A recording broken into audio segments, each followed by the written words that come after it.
రోజులు మా ఫోన్ గురుగారు కాల్ వచ్చింది. హలో హలో నమస్కారం అండి. నమస్కారం. మీ పేరు? రాము నా పేరు. రాము. ఓకే అండి, ఎవరి గురించి తెలుసుకోవాలనుకుంటున్నారు? నా గురించి మా అమ్మగారికి ఫోన్. ఓకే అండి, మీ డేట్ ఆఫ్ బర్త్ చెప్పండి. 2001 March 17 మార్నింగ్ నైట్ 8:30 పుట్టాను. స్లోగా చెప్పండి రాము గారు. 2001 అమ్మా. మార్చి 17, 2001 నైట్ 8:30 పుట్టాను.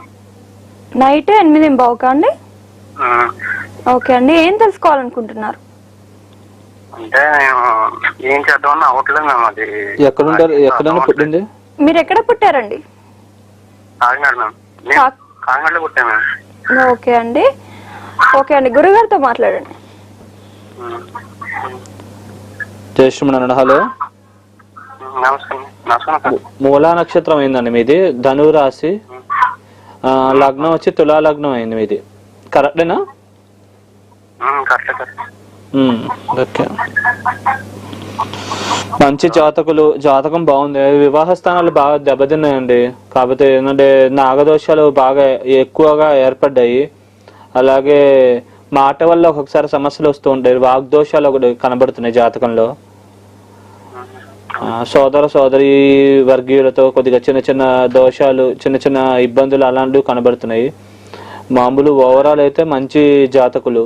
మీరు ఇంకా బాగా డెవలప్ అవ్వాలి, ఇంకా దోషాలు పోగొట్టుకోవాలంటే కనుక దగ్గరలో నాగ ప్రతిష్ఠ చేసిన విగ్రహాలు ఉంటాయి, అక్కడ ప్రదక్షిణాలు చేసుకోవడం, మీకు కుదిరినప్పుడల్లా నాగదేవతలకి అభిషేకము, ఏమైనా నైవేద్యంగా సమర్పించి ప్రసాదం కింద స్వీకరించడం, ఇట్లాంటి పరిహారాలు చేసుకోండి. అలాగే ఎల్లో కలర్ వాడమాకండి. మీరు సాధ్యమైనంత వరకు ఈ యొక్క ఎల్లో కలర్ వాడమాకండి. మీరు శనగలు నెలకు ఒక గురువారం చెప్పిన శనగలు నెల ఒకసారి బ్రాహ్మణులకు ఎవరికైనా దానంగా ఇవ్వాలి. పసుపు వస్త్రంతో పాటు, పసుపు కలర్ జాకెట్ పీస్తో పాటు అది ఇచ్చి మీరు చిటికిన వేలికి ఒకటి మరకత మణి, ఎమరాల్డ్ అంటారు, లేకపోతే పచ్చ స్టోన్ ఒకటి చిటికిన వేలికి పెట్టుకోండి. మీకు అన్ని పరంగా మంచి జరుగుతుంది. మీకు అనుకునే పనులన్నీ మూవ్ అవుతాయి. అంటే రాను ప్రొఫైల్ గ్రాఫ్ పెరుగుతూ వస్తుంది. ఓవరాల్ ఇనిషియల్ స్టేజెస్లో కొన్ని కష్టాలు ఉన్నా కానీ తర్వాత టైంలో కానీ లేటర్ ఆన్ మంచి ఇంప్రూవ్మెంట్స్, డెవలప్మెంట్స్ అవి బాగా బ్రైట్గా కనబడుతుంది మీ జాతకంలో. మీరు ప్రాపర్గా యూటిలైజ్ చేసుకొని చాలా పెద్ద స్థాయికి వస్తారు మీరు. ఓకే.